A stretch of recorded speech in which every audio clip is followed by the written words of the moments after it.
पूजनीय गुरुदेव के चरणों में कोटि कोटि प्रणाम। प्रिय भक्तों, राधे राधे। भक्तों, आज हम सुनेंगे कथा छोटा ना समझें किसी भी काम को। आइए चलते हैं कथा की ओर। एक बार भगवान अपने एक निर्धन भक्त से प्रसन्न होकर उसकी सहायता करने के लिए उसके घर साधु के भेष में पधारे। उनका ये भक्त जाति से चमार था और निर्धन होने के बाद भी बहुत दयालु और दानी प्रवृत्ति का था। वह जब भी किसी साधु संत को नंगे पांव देखता तो अपने द्वारा गांठी गई जूतियां या चप्पलें बिना दाम लिए उन्हें पहना देता। जब कभी भी वह किसी असहाय या भिखारी को देखता तो घर में जो कुछ भी मिलता उसे दान कर देता। उसके इस आचरण की वजह से घर में अक्सर झगड़ा होता रहता था। उसकी इन्हीं आदतों से परेशान होकर उसके माँ बाप ने उसकी शादी करके उसे अलग कर दिया ताकि वह गृहस्थी की जिम्मेदारियों को समझे और अपनी आदतें सुधार ले। लेकिन इसका उस पर कोई असर नहीं हुआ और वह पहले की तरह लोगों की सेवा करता रहा। भक्त की पत्नी भी उसे पूरा सहयोग दिया करती थी। ऐसे भक्त से प्रसन्न होकर ही भगवान उसके घर पर आए थे ताकि वह उसे कुछ देकर उसकी निर्धनता को दूर कर दे तथा भक्त और अधिक ज़रूरतमंदों की सेवा कर सके। भक्त ने द्वार पर आए साधु को आया देख अपने सामर्थ्य के अनुसार उनका स्वागत सत्कार किया। वापस जाते समय साधु भक्त को पारस पत्थर देते हुए बोले, इसकी सहायता से तुम्हें अथाह धन संपत्ति मिल जाएगी और तुम्हारे सारे कष्ट दूर हो जाएंगे। तुम इसे संभाल कर रखना।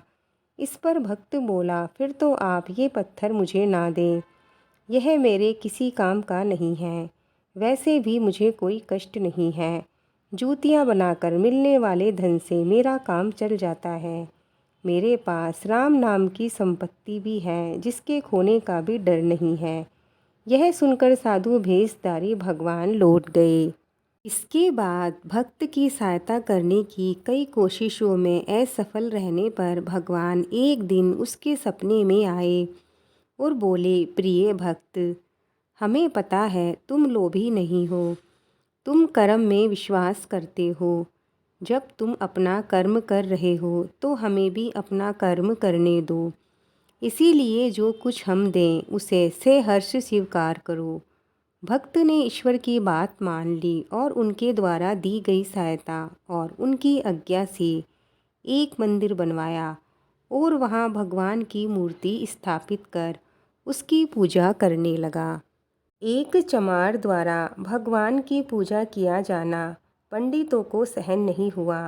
उन्होंने राजा से इसकी शिकायत कर दी। राजा ने भक्त को बुलाकर जब उससे पूछा तो वह बोला, मुझे तो स्वयं भगवान ने ऐसा करने को कहा था। वैसे भी भगवान को भक्ति प्यारी होती है, जाति नहीं।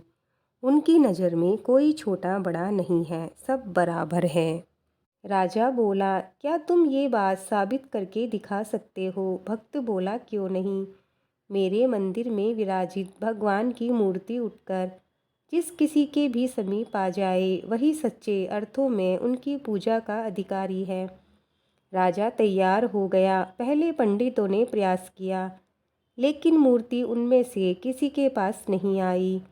जब भक्त की बारी आई तो उसने एक पद पढ़ा, देवादिदेव आयो तुम शरणा, कृपा कीजिए जान अपना जना।